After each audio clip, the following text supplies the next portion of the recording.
soko, ala ezkara, ala berba jukieta, saharren gani, euskal kantua, ikasten ziren etxeta.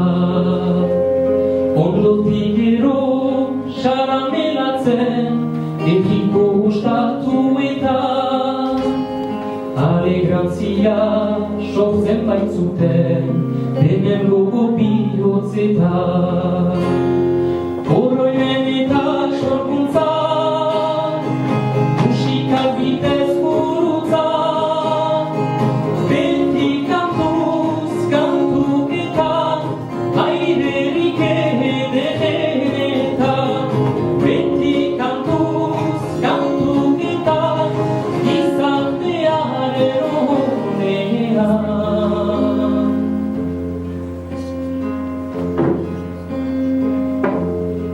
Kantuen bidez, jakin ditugu, dakari handiegena, izugiteta, geflak zirela, zuri gaitzen hobenduna.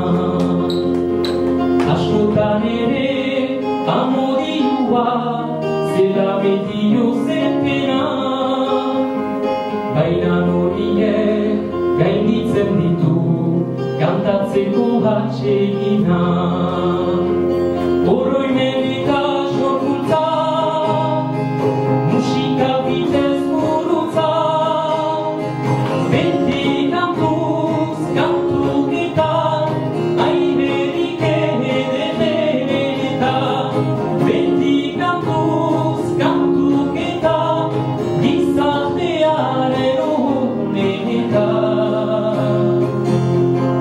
Gaur eta bihar, asmaritzaku, musika eta bertsoa, izan daitezen